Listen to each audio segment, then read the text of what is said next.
तो आदाब, नमस्कार, गुड इवनिंग, सत श्री अकाल। एक बार फिर आप तमाम लोगों का स्वागत है क्राइम तक की कहानी के इस एपिसोड में। उम्मीद है पूरी फैमिली अच्छी होगी, अपना और अपनों का ख्याल रख रही होगी। आज की कहानी शुरू करूं उससे पहले कल की कहानी के बारे में अपडेट। आभा, मैंने कल आपको बताया था, एक 18 साल की लड़की, एक गैंग रेप की शिकार, जिसे जीते जी इंसाफ नहीं मिला। उसने मीडिया को बुलाया और उसके कुछ घंटे के बाद उसने खुदकुशी कर ली थी। और कल भी मैंने कहा था कि क्या जो काम जिंदगी नहीं कर पाई वो आभा की मौत कर पाएगी।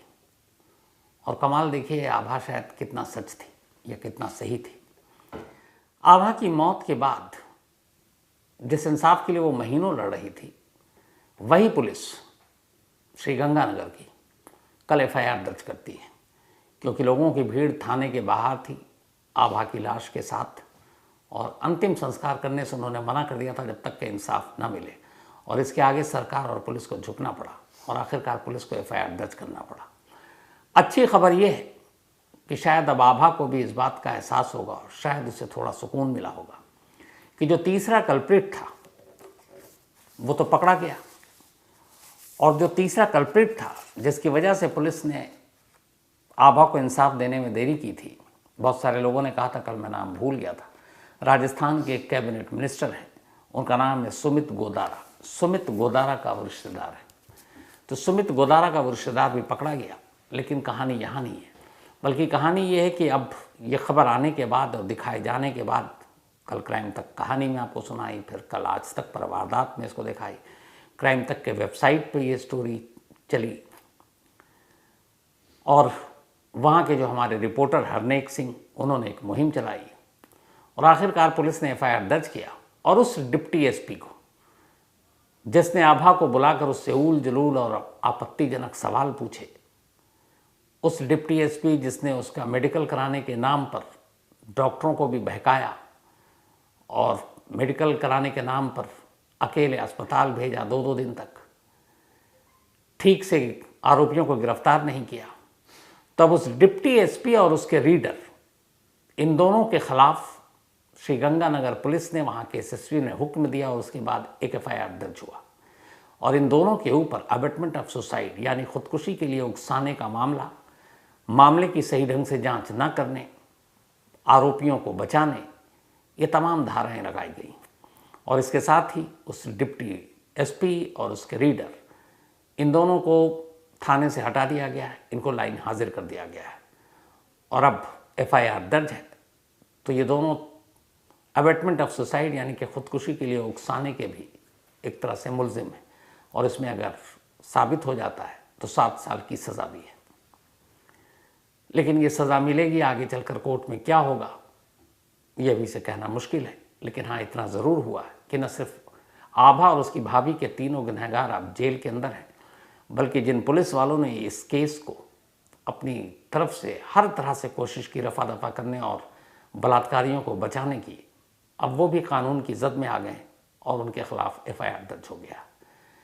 और इन सारी मांगों के मानने के बाद आभा का अंतिम संस्कार उसी के गांव में कर दिया गया, जहां पुलिस भी थी और तमाम गांव वाले थे, रिश्तेदार थे। और इस तरीके से जो इंसाफ आभा को जीते जी मिलना चाहिए था, शायद कम से कम शुरुआत तो हुई। तो ये अपडेट, और इसमें जो भी जब भी अपडेट होगा, हमारे हरनेक सिंह रिपोर्टर हैं, उनका लक्ष्य यही है, उनसे बात हुई है कि इस केस में छोटी बड़ी जो भी चीज़ें होंगी हम उसको लगातार दिखाएंगे, आप लोगों को बताएंगे। और न सिर्फ क्राइम तक कहानी में, बल्कि आज तक पर भी, जैसे कल वारदात भी ये पूरा शो गया, फिर बाकी अपडेट्स जा रहा है इस पर लगातार। तो ये अपडेट्स अब आते हैं आज की कहानी के ऊपर। एक आर्टिस्ट हैं जिनका नाम है कैटेलन। ये इटली के एक आर्टिस्ट हैं। तमाम तरह के लोग अलग अलग चीज़ें बनाते हैं। इन्होंने एक अजीब चीज़ बनाई, एक सोने का टॉयलेट, 18 कैरेट गोल्ड प्योर, और उसकी कीमत आज की तारीख में करीब 50 करोड़, 50 करोड़ है। जब उन्होंने ये टॉयलेट बनाए तो कई लोगों ने उनसे पूछा कि यार, दुनिया में आर्ट के नाम पर बहुत सारी चीज़ें बनती हैं, आपने इसको क्यों बनाया, इसके पीछे क्या वजह है, क्या मकसद है। तो उनका एक लाइन था, और वो लाइन ये है कि whatever you eat a $200 lunch और a $2 hot dog, the result are the same toilet wise. यानी कि आप कुछ भी खाएं, चाहे आप $200 का महंगा खाना खाएं या फिर आप सिर्फ $1-2 के हॉट डॉग खाएं, नतीजा टॉयलेट ही है, क्योंकि आपको लास्ट में वहां जाना है। अब इसके माने बड़े गहरे, क्योंकि इंसान के लिए ज़रूरी चीज़ है टॉयलेट। अब लेकिन टॉयलेट गोल्ड का बना दो, ये थोड़ा सा सोच के परे है। लेकिन इतने ही पर नहीं रुके वो, उन्होंने ये टॉयलेट और ये जो कम्बोर्ड बनाया उसका नाम रखा अमेरिका। अब ये भी है कि भाई ये क्या है, मतलब आप अमेरिका की खिल्ली उड़ा रहे हो या कुछ और, इसके पीछे क्या, आपने अमेरिका का नाम क्यों रखा?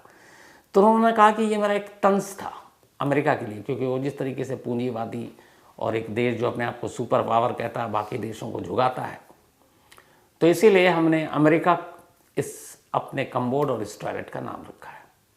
दिखने में बहुत खूबसूरत है, लेकिन हालांकि कम्बोर्ड या टॉयलेट की जगह तो उसी की जगह है, लेकिन शौक बड़ी चीज़ होती है।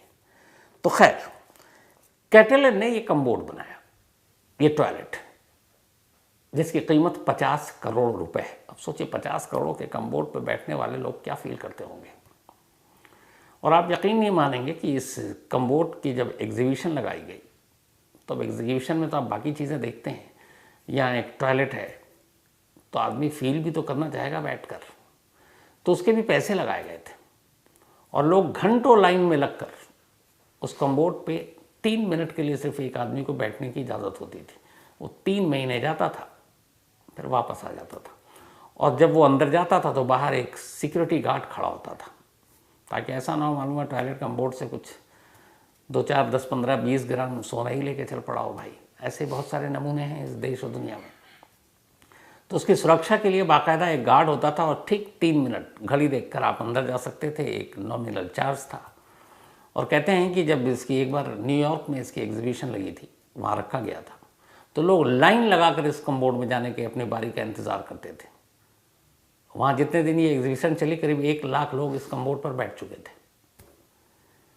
कोई भी आदमी सोने का कम्बोर्ड भैया टॉयलेट तो एक बार तो तजुर्बा करेगा ही, वरना इतना महंगा कहाँ मिलेगा।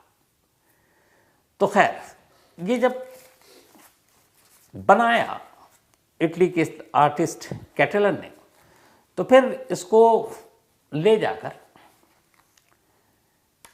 ब्रिटेन में ऑक्सफोर्डशायर, ये वहाँ पर एक पैलेस, एक महल है, ब्लेनहेम पैलेस। ब्लेनहेम पैलेस की ख़ास बात यह है कि यहीं पर ब्रिटेन के जो प्राइम मिनिस्टर थे, बहुत ही मशहूर पूरी दुनिया में, ख़ास तौर पर सेकेंड वर्ल्ड वॉर और फर्स्ट वर्ल्ड वॉर के लिए उनको जाना जाता है, विंस्टन चर्चिल।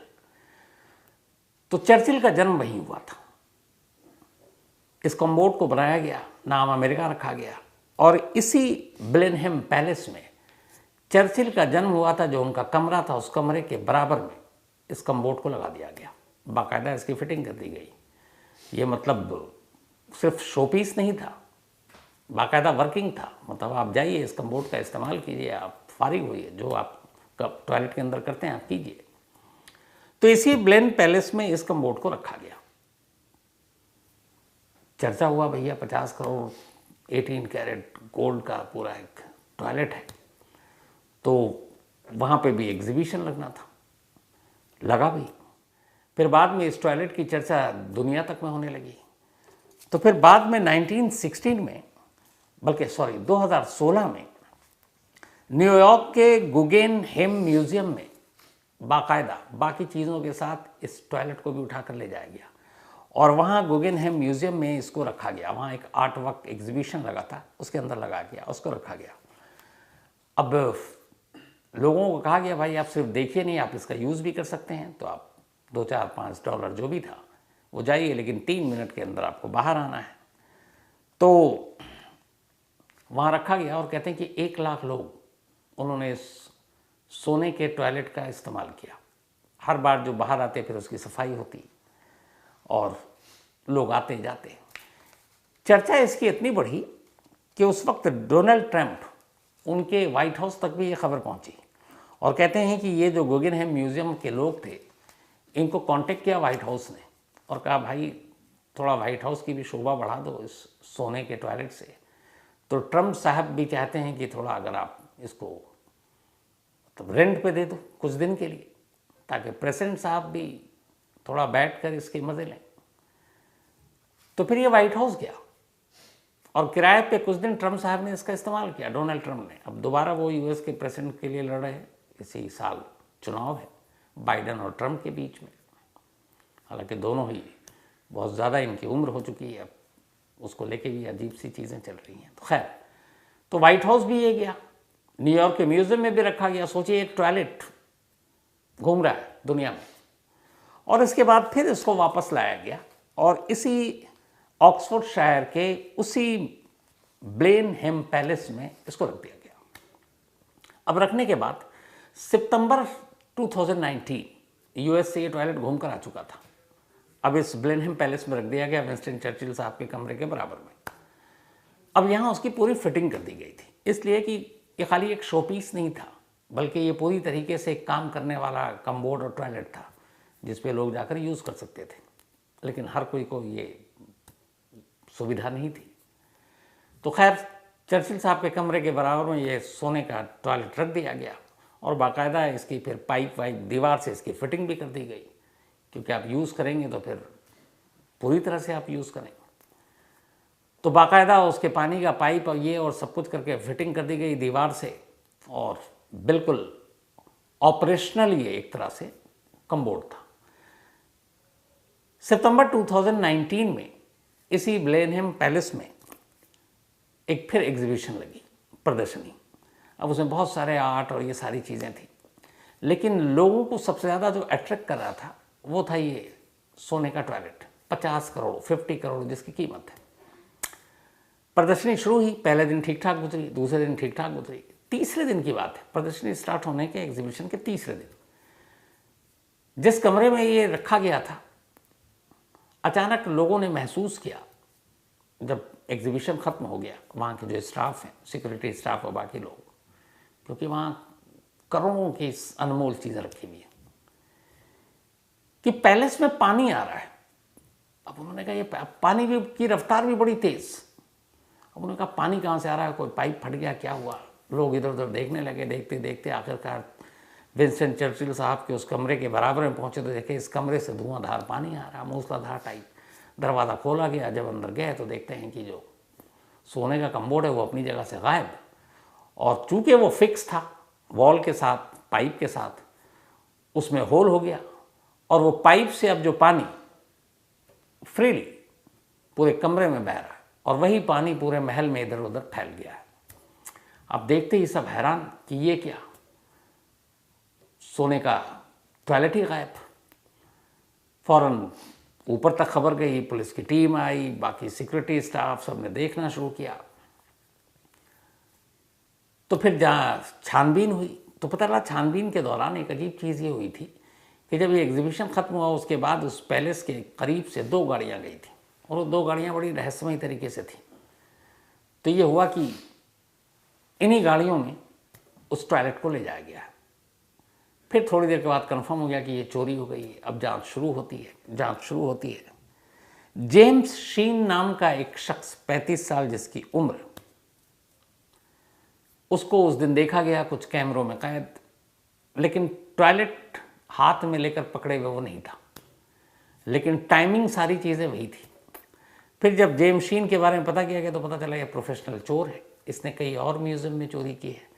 इससे पहले इसने एक जगह से, तो एक म्यूज़ियम थी जहाँ पे नेशनल हॉर्स रेसिंग म्यूज़ियम, जहाँ ये सारी रेसिंग होती है, तो नेशनल हॉर्स रेसिंग म्यूज़ियम से इसने ट्रैक्टर, एक अनमोल ट्रैक्टर पड़ा हुआ था ऐतिहासिक, और वहाँ बहुत सारी ट्रॉफियाँ थी, वो सारी चुरा ली और उसकी कीमत भी करोड़ों रुपए में थी। तो जब पता चला कि ये भाई म्यूज़ियम का ही चोर है तो जेम्स शीन की तरफ नज़र गई। अब जेम्स शीन को ढूंढा जा रहा है पर वो कहीं मिल नहीं रहा। कुछ दिनों बाद पता चला कि जेम्स शीन तो जेल में है, उसको ऑलरेडी कुछ और चोरियों के मामले में अदालत से सज़ा हो चुकी है। अब उसके बाद पुलिस वहाँ तक पहुँचती है। इस दौरान गाड़ी और ये सारी चीज़ों की जब तलाश शुरू होती है कैमरे वैमरे के थ्रू, तो आखिरकार वो गाड़ी मिलती है और गाड़ी के साथ 3 और लोग मिलते हैं, और उन 3 लोगों के साथ वो 50 करोड़ी सोने का टॉयलेट कम बोर्ड बरामद हो जाता है। उसको लाकर वापस रखा जाता है। इसकी तमाम तब तक अखबारों में सुर्खियों में खबर थी कि भाई 50 करोड़ का टॉयलेट चोरी हो गया। अभी अपने आप में सुन के अजीब लगता है, लेकिन हुआ था। तो खैर वो 3 लोग पकड़े गए। मिला उसके बाद जब सारी पूछताछ हुई तो पता चला मास्टरमाइंड है जेम्स शीन, और इसकी नज़र पहले से थी, क्योंकि इसको ऐसी ही चीज़ें चुराने का शौक़ था, क्योंकि उसे मालूम था इसकी कीमत बहुत मिलती है। अब विंस्टन चर्चिल के बराबर के कमरे का सोने का टॉयलेट और ऊपर से उसका नाम अमेरिका, चुराने में अपने आप में पैसे तो ही हैं, सुर्खियाँ भी हैं। तो खैर उसको पकड़ा गया, लेकिन उसने अपने जुर्म से साफ इनकार किया। मुकदमा चलता रहा, पुलिस की जांच चलती रही, और आखिरकार अभी 3 दिन पहले 3 अप्रैल 2024 को जेम्स शीन ने इसी ऑक्सफोर्डशायर की कोर्ट में अपना जुर्म कबूल कर लिया। उसने कहा कि हाँ, मैं और मेरे साथ मेरे साथी थे जिन्होंने इस टॉयलेट को उस पैलेस से चुराया था। अब इसके अलावा 3 और चोर इसमें शामिल थे जिन्होंने इस चोरी में शीन का साथ दिया था। हालांकि जब उनसे पूछा गया, उनके बयान तो वो कोर्ट में तीनों मुकर चुके हैं, लेकिन अब 5 साल के बाद इस चोरी के मेन चोर जेम्स शीन ने अपना जुर्म कबूल कर लिया है। ऑलरेडी उसे 17 साल की बाकी चोरियों के, जो पुराने नेशनल हॉर्स रेसिंग म्यूजियम में चोरी है, और इसके लिए उसको सज़ा हो चुकी है। अब 50 करोड़ के इस टॉयलेट को चुराने के लिए, जिस पर ट्रंप साहब भी बैठ चुके हैं, क्या सज़ा मिलेगी इसका फैसला अभी आना बाकी है। अभी उसने सिर्फ अपना जुर्म कबूला है। अब इस मुकदमे की अगली तारीख दी जाएगी, और उस तारीख के बाद अब ये तय होगा कि जेम्स शीन को एक टॉयलेट को उखाड़ कर ले जाने के लिए, क्योंकि उससे नुकसान भी हुआ दीवारों को और बाकी, और वो सारी चीज़ें म्यूजियम की बड़ी यादगार हैं, तो इन भाई को एक टॉयलेट के लिए क्या सज़ा दी जाए। जाहिर सी बात है वो सज़ा भी सालों में होगी, 2-4 महीने में तो वो निपटेगा या निपटेगा नहीं। तो शायद ये दुनिया का पहला केस होगा जिसमें किसी चोर को एक टॉयलेट की चोरी के लिए सज़ा मिलने वाली है। हालांकि ये कहना आसान है टॉयलेट की चोरी, लेकिन जब सुनने में आता है कि 50 करोड़ के टॉयलेट की चोरी, तो आप सोचिए। तस्वीर देखकर ही कितना खूबसूरत लग रहा है ये। मैं तो ये सोचता हूँ कि पता नहीं इस पर लोग बैठते कैसे होंगे। तो खैर ज़्यादा सोचने की ज़रूरत नहीं है। कहानी में आज इतना ही। अब कहानी ख़त्म करूँ उससे पहले वही अपना सिलसिला। आज शिखर श्रीवास्तव ये कनाडा में है, और मुझे आज शाम को ही अभी हर्ष मिले तो पता चला, मेरी मैसेज भी किया। तो हैप्पी बर्थडे शिखर, और जब आप इंडिया आएंगे तो आपसे पक्का मुलाकात होगी। आप हमेशा अच्छे रहें, खुश रहें। साथ ही सुजाता सिंह सूर्यवंशी, इनका भी आज जन्मदिन है, तो हैप्पी बर्थडे सुजाता जी। और ये महेंद्र सिंह सूर्यवंशी जी की पत्नी है। इसके अलावा अनायका सिंह, इनका भी आज बर्थडे है, तो हैप्पी बर्थडे अनायका। और ये नागेश कुमार जी की बिटिया हैं। तन्मय, इनका भी जन्मदिन है, तो हैप्पी बर्थडे तन्मय। और ये नारायण प्रजापति जी के बेटे हैं। साथ ही अर्ची यादव, इनका भी आज जन्मदिन है, तो हैप्पी बर्थडे अर्ची। और ये अखिलेश यादव की बिटिया हैं, और भेजा पप्पू ने है। यशु का भी आज बर्थडे है, तो हैप्पी बर्थडे यशु। और रोहित, पायल और साहिल ने भेजा है। साथ ही रानू, कल इनका बर्थडे था, तो बिलेटेड हैप्पी बर्थडे रानू। और ये दीपू ने भेजा है। साथ ही जितेंद्र यादव, इनका भी जन्मदिन है, तो हैप्पी बर्थडे जितेंद्र, भेजा आशुतोष ने है। कल की कहानियों पे बहुत सारे लोगों ने अपने मेल लिखे थे, और मुझे उम्मीद थी सभी लोगों को, आप लोगों को गुस्सा भी था सिस्टम पर, अफसोस भी था। इनमें सौरभ सिंह, आदित्य मिश्रा, दीपक गौर, सोमा गांगुली, राहुल मजुलकर, मांगीलाल चौहान, मनोज लुखार, नवनीत रे, पूनम शर्मा, गणेश शर्मा और मीता भट्टाचार्य जी। साथ ही Sayan Mukherjee, thank you so much Sayan, आज आपसे मिलकर अच्छा लगा। ये बंगाल से हैं, वेस्ट बंगाल से, और आईटी सेक्टर में काम करते हैं, और आज आए, बड़े अच्छे इंसान, और मुलाकात हुई, काफ़ी लंबी बात भी हुई। और अपने पापा को मेरा हेलो भी बोलिएगा आप। साथ ही प्रीति लक्सर, इनका ये अनिकेत की जी की वाइफ है, and thank you so much इस मेल के लिए, and get well soon Preeti ji. हम सब यही दुआ करते हैं आप जल्दी ठीक हों। विवेक गोस्वामी, इन्होंने लिखा है mail, thank you so much, America से। और ये स्वामी नारायण जी के भक्त हैं, और साथ ही टाटा के भी। थैंक यू विवेक। इसके अलावा वैभव सिंह, इन्होंने कहानी की फरमाइश की है। तो कहानी में आज इतना ही। अब आपसे मुलाकात होगी कहानी में मंडे को किसी नई कहानी के साथ, और फॉलो अप में कल रात 9 बजे किसी गड़े मुर्दे को फिर से उखाड़ेंगे, तो फॉलो अप में। तो तब तक अपना और अपनों का ख्याल रखिएगा। Thank you very much. तो दोस्तों, आपको कहानी कैसी लगी कमेंट सेक्शन में ज़रूर बताएं। अगर आपको इस कहानी से शिकायत है तो हमारी मेल आईडी पर मेल करें, हम इस कहानी को चैनल से डिलीट कर देंगे। और अगर आपको कहानी अच्छी लगी हो तो लाइक एंड सब्सक्राइब करना ना भूलें। इससे आपका तो कुछ नहीं जाएगा, पर हमारा मोटिवेशन ज़रूर बढ़ेगा। धन्यवाद।